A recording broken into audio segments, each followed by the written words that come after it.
खुश रहें आप शो इसी तरह देखते रहें। आज है जी संडे का दिन, और संडे का दिन जो है वो आराम का दिन होता है।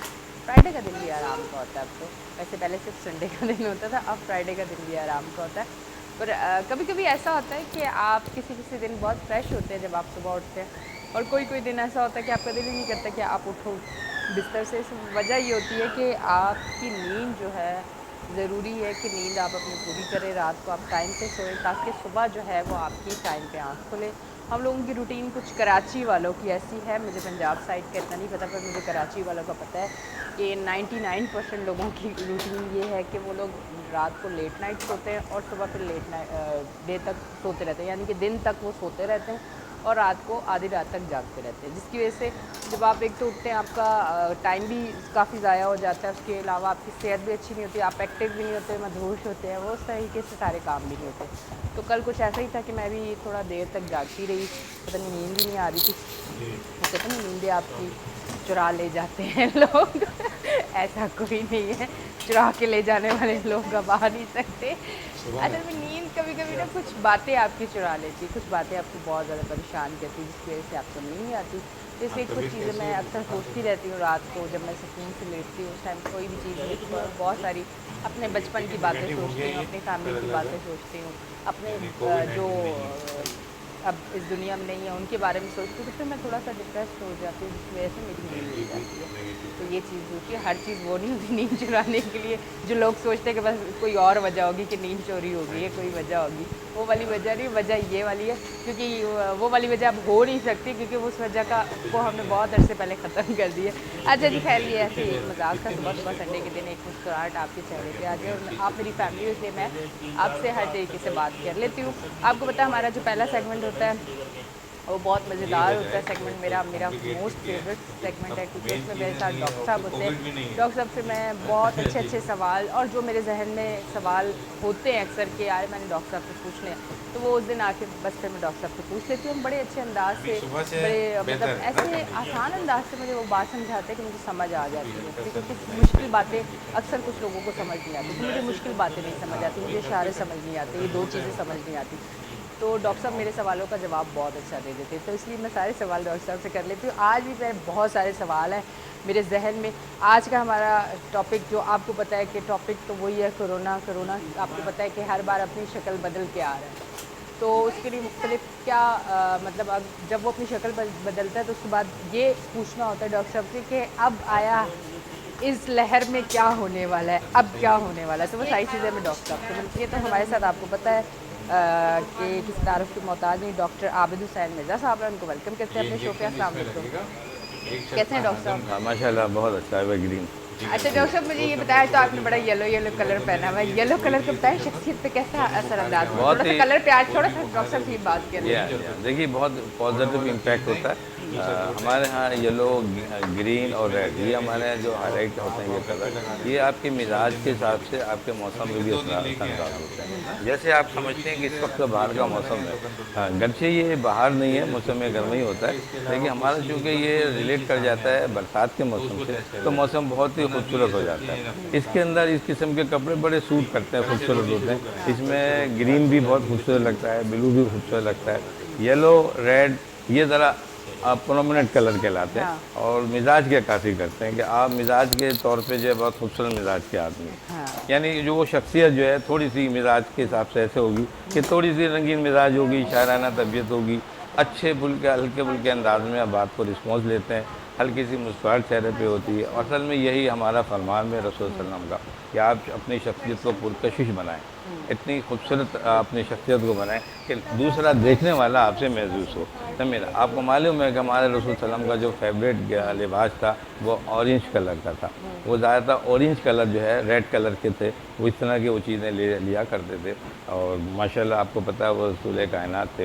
लेकिन कलर तो सारे अच्छे होते हैं, बिल्कुल बिल्कुल इसके हिसाब से मैं समझता हूँ कि हमें मौसम हिसाब से ही कपड़े और बिल्कुल, ड्रेसिंग गर्मियों के वगैरह मौसम में करनी कौन से चाहिए। कलर है, या सर्दियों के मौसम में कौन से या कलर है। अच्छा डॉक्टर साहब, आज आपको जैसे कि पता है कोरोना ज़रा हॉट टॉपिक इसलिए बना हुआ है कि वो दुनिया भर में जिसकी वजह से तबाही है, वो हॉट टॉपिक है। अब वो हर बार जब नई एक लहर आती है तो उसके साथ मुख्तलिफ इकसाम होती है, ये भी हो सकता है। पहले सबसे पहले ये हो रहा था कि जब पहली बार आया था तो हमें पता था बुखार, फ्लू, गला बंद, खांसी, सांस में प्रॉब्लम, फिर वो बहुत ही मुख्तलिफ होके आया, इस बार तो कुछ ज़्यादा ही मुख्तलिफ होके आया। अच्छा, अब पहला मेरा सवाल है ना वो आपका ये, जो अब मौसम है उस मौसम का असर कोरोना पे किस तरह से पड़ रहा है, उस पर हम पहले बात करेंगे, उसके साथ फिर मुख्तलिफ बहुत सारी बातें हैं उस पर हम बात या मौसम के हिसाब से बात ये आप समझ लें कि ये हेल्थी मौसम कहलाता है। इसमें ज़्यादातर लोग बीमार नहीं पड़ते। 5 साल के इसकी वजह क्या है कि ना ज़्यादा गर्मी हो, ना ज़्यादा सर्दी हो, ना बहुत ज़्यादा बरसात हो रही हो। अभी आप तो एक शरबत दे ये रहा हूँ, ऐसे ये चीज़ भूख में आपकी लगाने सेहत बड़ा मेंटेन रहती है। मेंटेनेंस वहाँ पर ख़त्म हो जाती है जहाँ कोई भी बैलेंस सिस्टम आपका डिस्टर्ब हो फ्रूट भी जाता है। खिलाएं। तो इस हवाले से बहुत अच्छा हुआ, लेकिन फिर भी हम इसके चूँकि साथ रोटी इससे तो मौसम खाते में हो तो बेहतियाती खानी बहुत हो चाहिए। जाती है। बहुत ठंडी चीज़ें पी रहे हैं, मुश्किल ले रहे हैं, बच्चे भी बड़े भी। अब जब आप ये चीज़ें लेंगी तो आपका बॉडी रेजिस्टेंस ड्रॉप हो जाता है, जिससे गले ख़राब हो जाते हैं, आपको फ्लू होने लगता है, चेस्ट कंजेशन हो जाता है, फीवर हो जाता है। अच्छा, फिर हमारे यहाँ चूँकि पानी की का इस्तेमाल इस तरह से है कि वो पोल्यूशन वहाँ पाया जाता है। पानी जो है आपको पता है वो स्टेलाइज हम लोग बहुत ही कम पीते हैं, तो वाटर कैरियर डिजीज़ हमारे यहाँ बहुत ज़्यादा पाई जाती है। सबसे ज़्यादा उसमें दो ही चीज़ें हैं, आपका टाइफाइड बहुत कॉमन है, गैस्ट्रोएंटेराइटिस बहुत कॉमन है। तो ऐसे मौसम में यही मौसम बहुत ज़्यादा होता है। अब चूँकि इसमें सफाई भी आ जाती है, सफाई का माहौल का हम नहीं ख्याल रखते तो मच्छर आ जाते हैं। मच्छर आ गए, बीच में मलेरिया आ गया, आपका डेंगू आ गया, आपका दूसरे और जरासीम से वो आपके आ गए। इन सब चीज़ों में हालांकि मतलब कहने का ये है कि हम खुश नहीं रह सकते। हमें कुछ जब भी हम हेल्दी होंगे कोई ना एक चीज़ बीच में आ जाएगी। तो बहुत ज़रूरी है कि जब आप अच्छे हों तो आपका माहौल भी अच्छा होना चाहिए। आपके माहौल के हिसाब से आपकी सफाई का सिस्टम है, पानी का सिस्टम है, आबो हवा सिस्टम है। आपके आबो हवा, आपका माहौल साफ़ सुथरा होगा, आपको यकीनी तौर पर फ्रेश ऑक्सीजन मिलेगी। जब आपको फ्रेश ऑक्सीजन मिलेगी तो आप हेल्दी होंगे ना, आपके लंग्स एक्सपेंड करेंगे। अब बीमारियां ने ये क्या किया, इसमें सबसे जो शार्प बीमारी जो लेके आया वो कोरोना था। कोरोना ने ऐसी चीज़ अटैक की जो आपका ख़ास आपके ज़िंदगी का सुंबुल माना जाता है, वो ऑक्सीजन है। आपकी ज़िंदगी का जो मेन मकसद है, आप सांस के बगैर नहीं रह सकते। उसने सांस की नालियों पर अटैक किया। यानी ये ऐसा लगता है कि ऐसा टेररिस्ट है ये, इसने पहले सालों साल रिसर्च की है कि मैं इंसान को, ह्यूमन बींग को, ये बनीनो इंसान को कैसे निशाना बनाऊँ मैं, कौन सी चीज़ थी कि कोई भी बीमारी डायरेक्ट अटैक नहीं करती। आएगी थोड़ी सी सिम्टोमेटोलॉजी देगी, क्लिनिकल फीचर देगी, आप जाएगी। इसने क्या किया कि शुरू में तो पहले तो मिक्स हो गया हमारे माहौली बीमारियों के साथ। आपको माहौल का फ्लू हो गया, उसमें आगे शामिल हो गया। अब आप ये नहीं कह सकते कि यार ये फ्लू है या कोरोना का खाना पीना सही हुआ है। आपके गले खराब हुए, आपको ये नहीं पता कि आपको फेरेंजाइटिस हो रहा है, टॉन्सिलाइटिस हो रहा है, या आपको कोरोना का कोई अटैक हो रहा है। इसी तरह आपकी सांस हो रही है, आपकी सांस बढ़ रही है, आपका ब्रीथलेसनेस हो रही है, आपको आपको ये नहीं पता कि आए कि ये कोई एलर्जिक से हो रही है या कोई एस्थमेटिक पुरानी वो दोबारा आ गई है, या आपको कोरोना ने अटैक किया। ये बड़ा शार्प हमारा किस्म का वायरस हुआ था। लेकिन जब देखा कि इंसान ने तरक्की कर ली, हम सब डिटेक्ट कर लिया कि भाई ये होगा तो ये कोरोना है, हमने PCR करा लिए, टेस्ट करा लिए। अब इसने जो एक किस्म इसकी आखिरी थी डेल्टा, उसने सोचा कि अब मुझे इनसे कैसे इनको अटैक करना है। इसने कहा डायरेक्ट जाओ, ये हमसे एक हाथ आगे चलने की कोशिश कर रहा है। हमसे एक दो हाथ हमसे आगे चलता आगे है। बिल्कुल। अब इसने क्या किया, अब हमने इस मौसम में जैसे हमने अभी गला खराब हो गया, सब हिसाब से खांसी हो और ये स्नीजिंग हो रही है, अच्छा गैस्ट्रो का हो रहा है, अब आप समझेंगे यही चीज़ें हो रही है। इसने क्या किया, डायरेक्ट लंग्स को अटैक किया, आपको गिरा दिया, एकदम सांस बंद कर दिया आपकी उसने जाके। इसी तरह डायरेक्ट आपके जो है गैस्ट्रोएंटेराइटिस में लीवर को अटैक कर दिया। इसने डायरेक्ट आपके किडनी में किया, किडनी की मालूम है यूरिन ब्लॉक हो गया आपका। आप कहने कि ये क्या हो रहा है मुझे, आपने पता लगा पहुँचे, कहने का किडनी फेलियर ऐसे कैसे हो गया, कहने कि ये भाई ये वायरस आ गया। अच्छा फिर क्या हुआ, अचानक आपके दिमाग में गया, इसने आपको अटैक किया, आप फेंट हो गए, गिर गए, आप पता लगा CVA हो गया आपको। कहने ये कैसे हो गया, कहने ये वायरस चला गया आपके दिमाग के रास्ते, आपके वहाँ चला गया। यानी इतनी चीज़ें इसने ये दे दी कि अब हमारे लिए समझना ज़रा मुश्किल हो गया था। यही वजह थी कि जल्द से जल्द वैक्सीन का हमारा आना बहुत ज़रूरी है। वैक्सीन का जिक्र इसलिए होता है कि देखिए इलाज में मुश्किल होती है, इसलिए कि आपको पॉजिटिव एजेंट तो पता है, ये नहीं पता कि ये किल कैसे होगा। तो हम सपोर्टिंग थेरेपी करवाते हैं, मिसाल के तौर पर ऑक्सीजन अगर हमें ज़रूरत है तो ऑक्सीजन लेंगे, अगर हमको गैस्ट्रोएंटेराइटिस में अगर हमको कोई डिहाइड्रेशन है तो हम हाइड्रेट करेंगे, हम रिहाइड्रेट करेंगे। किडनी का प्रॉब्लम आ रहा है तो हम उसको कवर करेंगे, लेकिन इसके अंदर हमें वैक्सीन ज़रूरी थी। तो ये कंट्रोल का भी, और मैं समझता हूँ कि साइंटिस्ट जो वर्ल्ड के साइंटिस्ट उनका ये बड़ा कारनामा है कि विदिन 2 ईयर्स आप एक वैक्सीन लिए। जबकि अलमिया हमारा देखिए कि मलेरिया कितनी पुरानी बीमारी है, उसकी वैक्सीन नहीं आई अभी तक है, तो आपने उस पर काम नहीं किया इतने अर्से से। और ये जो डेंजर था, ठीक है 2 ईयर्स में आप इसकी वैक्सीन ले आए, और ये वैक्सीन का बड़ी अहम हो गई है, इसलिए कि ये जब तक जिनको भी लगेगी, लेकिन आप ये देख लें कि वैक्सीन टोटल 100% नहीं होती, जब ज़्यादा होगा सिर्फ एक प्रोटेक्शन देती है, 18% 90% देती है ये। अगर आपको वैक्सीन लगी भी है तो उसमें ये होगा कि आपका जो अटैक होगा कोरोना का वो किसी हद तक बेहतर होगा, यानी कम होगा, मतलब आप होगा सर्वाइव कर सकते हो सकता है। बिल्कुल हो सकता है होने में। देखिए बहुत से लोग से मैंने देखा जिनको 2 डोज लग चुकी थी, उनको भी अटैक हुआ, लेकिन मैंने ये देखा कि उनका सर्वाइवल रेट बेहतर तो रहने दीजिएगा। एज कम्पेयर उन लोगों के जिनको वैक्सीन नहीं लगी थी, उनका डेथ रेट बहुत ज़्यादा था। तो हमें ये चाहिए कि हम वैक्सीन को भी लगाएं, मौसम के हिसाब से जो भी सब कुछ करना है। देखिए हमारे यहाँ वैक्सीन लगवा रहा हूँ मैं। अब ये जो मॉल का असर दे रहा हूँ है, आपको, अच्छा अब ऑक्सीजन के हवाले से बड़ी खूबसूरत बात आती है कि ऑक्सीजन सिलेंडर कहाँ है, ऑक्सीजन की शॉर्टेज हो जाएगी।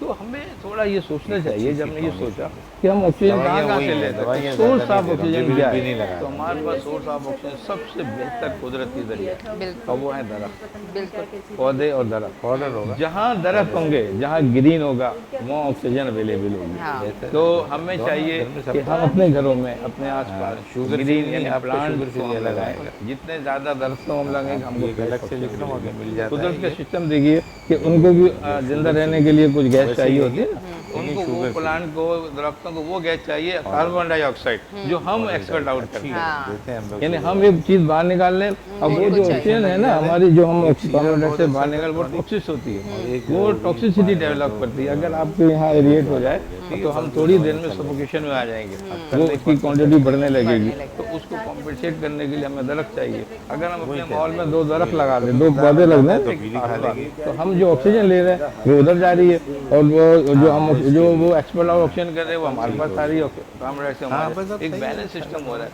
आपको बार बार ऑक्सीजन सिलेंडर के लिए नहीं भागना होगा, बिल्कुल है ना। तो ये बड़ा अहम चीज़ है। मैं समझता हूँ कि इसके माहौल को बेहतर करें, सफाई को बेहतर करें, प्लांट को हम जो है प्रमोट करें, और अपनी ज़िंदगी को बेहतर खुशगवार बनाएं। बिल्कुल जी। अच्छा डॉक्टर साहब, दूसरी चीज़ ये है कि एक बच्चे बड़े परेशान हैं आजकल के, भाई बच्चों की भी वैक्सीन अब आ गई है या आ रही है, या बच्चों को अब लगेगी वैक्सीन, तो आया किस एज से बच्चों को लगना शुरू होगी, कितने साल के बच्चे होंगे उस टाइम से लगना शुरू होगी उनको, और इनकी डोज किस तरह से इनको दी जाएगी आया, और आप क्या समझते हैं? हम लोगों ने तो हमेशा जो अक्सर अब सबसे सुना है वो यही सुना है कि बच्चे बड़े नाजुक होते हैं, ठीक है, और इस डोज़ के हवाले से जब हम ये बात सुनते हैं कि ये बहुत मतलब कुछ लोगों को लगी जो कि पहले से ही हार्ट प्रॉब्लम में थे, या मतलब मैं इसको नेगेटिव वे में नहीं बोल रही हूँ, आपको आप अगर किस बीपी हाई है या कुछ है, आपने नहीं चेकअप करवाया और आपने वैक्सीन लगा ली, तो उसका रिजल्ट गलत ही आएगा। तो एक जहनों में एक सवाल बन चुका है कि ऐसे केसेस बड़ों के साथ हुए तो बच्चे तो बहुत नाजुक हैं, अब उनको वैक्सीन लगेगी, तो उसके बारे में आप क्या कहना चाहेंगे ताकि हमारे देखने वाले जो हैं वो किसी हद तक मुतमईन हो जाए? देखिए बहुत ही खूबसूरत क्वेश्चन है ये, और ये वो क्वेश्चन है जो अब आगे जाके बहुत आम हो जाएगा, इसलिए कि हमने बड़ों को लगा लिया, ओल्ड एज को लगा दिया, बड़ों को, बच्चों तक हम ज़्यादातर अप्रोच ही हमने नहीं की। इसकी वजह ये थी कि हमने बच्चों को अभी तक सेव करके रखा था, स्कूल बंद कर दिए थे, बाहर ज़्यादा जा नहीं रहा, बच्चे घर में जब गर्मी है आइसोलेशन में, तो बच्चों को चांसेस बड़े कम है कि उनको कोई कोरोना होगा। अब स्कूल खुलने को है, बच्चे बाहर स्कूल जाएंगे, स्कूल जाएंगे, लेकिन वो बच्चे जो गोदों में 3 और 6 महीने के साल के, उनके लिए क्या होगा, क्या कोरोना उनको भी आ सकता है?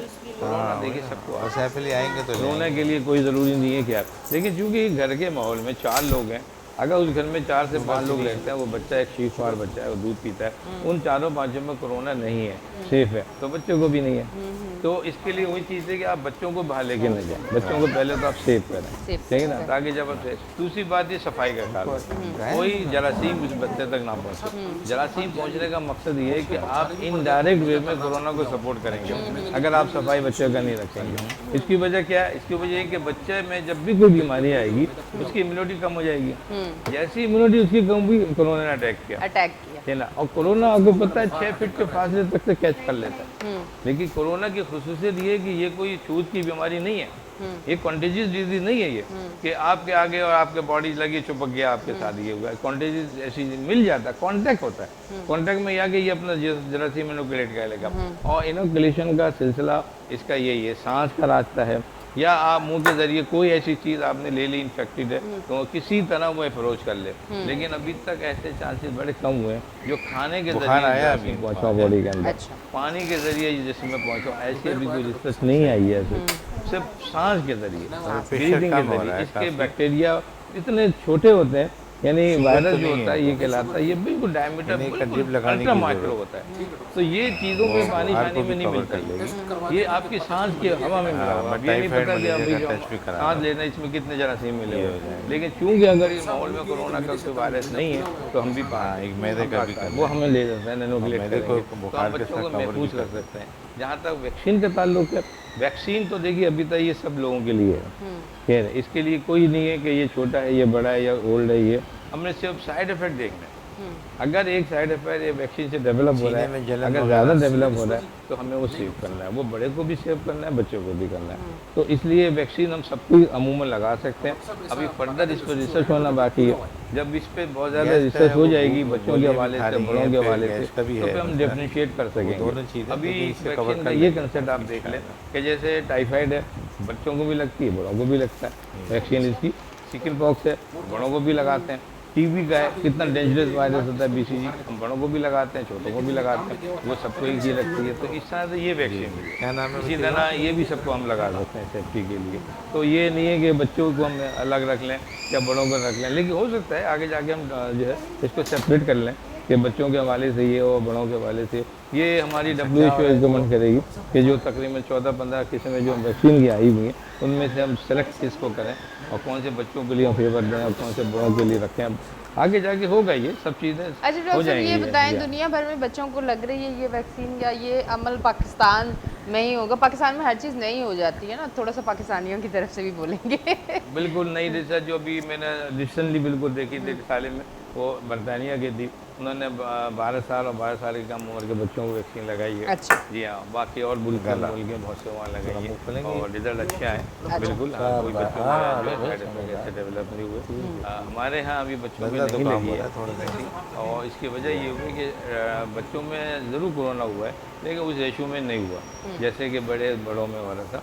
और बच्चों को प्रोटेक्शन रेट ज़्यादा है, यानी हम सेव कर रहे हैं, बच्चों को बाहर नहीं निकाल रहे, घर में रख रहे हैं और जो इनको इस तरह से महफूज कर रहे हैं, तो उनके चांसेस कम हैं कोरोना के। तो इस पर रिसर्च भी कम हुई, इस पर सोच विचार। अब जब ये इन्होंने सोचा कि बड़ों को वैक्सीन हो रही है जो है, तो अब उन्होंने बच्चों की तरफ भी आएंगे। लेकिन अभी ये छोटे बच्चे जो हैं जो बिलो 5 या 6 ईयर है, इनका भी नंबर नहीं होगा। इनको यही कहा जाएगा कि आप इनको बच्चों को बाहर नहीं निकालें, बाहर निकालें तो साथ लेके जाएं, माहौल को पहले देख लेंगे कि बाहर कोविड-19 तो नहीं पड़ा हुआ, कोरोना तो नहीं है, या और ये नहीं और भी कोई बीमारी ऐसी ना हो, तो आप बच्चों को अभी आप महफूज करेंगे उसके साथ। ठीक है। अच्छा डॉक्टर साहब, मैं एक चीज़ ज़रूर आपसे बात करना चाहूँगी क्योंकि मुझे ऐसा लगता है अपने आसपास के, मुझे ऐसा लगता है 80% लोगों को डायबिटीज़ है, डायबिटिक पेशेंट है। मुझे ऐसा लगता है, अब ये आप कंफर्म करेंगे कि कितने % लोगों को है। अच्छा, डायबिटिक पेशेंट अगर है और अगर शुगर हाई है तो क्या वो वैक्सीन लगवा सकता है? सवाल ये पूछ रही है कि हमारे देखिए ग्रोइंग स्केल जो है हमारे पास डायबिटीज का लग जाती है बहुत ज़्यादा है। इस वक्त हमारे पास अब 30 बीच में पूछ रही थी मुझसे ये जाते हैं, जब इसकी वजह ये है 30-35 तो पूछ लेना ये बड़े लोग प्रोग्राम में, तो ये पूछ रही लोगों को होता है और उनका रेशियो इतनी आबादी को डिवाइड करेंगे, बड़े अलग जवान अलग। मतलब कहने का ये था कि अगर शौहर पे तो बीवी साथ ही बैठे, ये भी बहुत रेशियो, ये मतलब 5 और 10 हुआ। मैंने कहा नहीं ऐसा कुछ नहीं है, आप साथ बैठ क्योंकि अब हम हर दूसरे बंदे से जब बात करते हैं तो वो यही कहता है मैं डायबिटिक पेशेंट हूँ। तो इसकी वजह क्या है? इसकी वजह 2 होती है। एक तो ये कि हमारे पास जेनेटिकली यानी हमारे पेरेंट्स जो पाल रहे हैं उनको भी शुगर होती है, वक्फा होगा तो बड़ों को भी हो जाता है, बच्चों को भी हो जाती है। जिनकी पेरेंट में शुगर पाई जाती है उनकी 50% से रेट मोर देन 50% ऐसा है कि उनके वालिदैन बच्चों को भी हो सकती है। इसकी बड़ी वजह ये भी है कि हमारे पास डाइट का इम्बैलेंस, हम डाइट को सही ख्याल नहीं रखते। हमारे यहाँ एक्सरसाइज का फुकदान है, फिजिक्स हमारी स्ट्रेंथ है कि हम मोटे होते ले जाते हैं, खाते हैं हर चीज़ बिला तकल्लुफ़ खाते हैं। अच्छा, फिर दूसरी चीज़ें जो हमारे माहौल की वो मिलावट है, हमारे पास प्योर चीज़ें मिलती नहीं हैं। अगर आप रूरल एरियाज़ को और सिटीज़ को देखेंगे आप बड़ा फ़र्क नज़र आएगा। गांव वगैरह में विलेजेस में शुगर बहुत कम पाई जाती है। आपके शहरी इलाकों में ज़्यादा होती है। हालांकि शहरी ज़्यादा समझदार हैं, लेकिन वो उसके हाथ को केयर को नहीं करते। जैसे डाइट का वाला है, जितनी मिलावटें हैं, आपके ऑयल ले लें, आप घी का इस्तेमाल देख लें, आप जो है मसाला जात देख लें, हर चीज़ में कोई ना कोई मिलावट मौजूद है। इवन पानी भी आपको पोल्यूट मिलता है। तो यहाँ जब चीज़ों में जब मिलेंगी चीज़ें, तो इन सब में ये नहीं कि कोई शुगर का जरासीम पाया जाता है, नहीं, ये सारी चीज़ें मिलके आपका डिफेंस मैकेनिज्म कमज़ोर करती हैं। ठीक है। सारा सिस्टम हमारा डिफेंस मैकेनिज्म पे आता है, इम्यूनिटी पे आता है। कहीं ऑटो इम्यूनिटी डेवलप होती है, ये कहीं कब से दर्द है? डेवलप होती है। हमें केयर करना चाहिए, अपने ग़िज़ा पे ख्याल रखना चाहिए। डॉक्टर साहब, दूसरा सवाल है, जो सवाल था मेरा कि अगर आपकी शुगर हाई है तो आप डोज ले सकते हैं या नहीं, इस पर मैं आपसे जवाब दूँगी, पर एक ब्रेक आ गई, ब्रेक के बाद आके तफसीलन जवाब देंगे। जी नाज़रीन, आप कहीं ना जाएँ, देखते रहें हमारा शो। लेते हैं एक छोटी सी ब्रेक, मिलते हैं ब्रेक के बाद।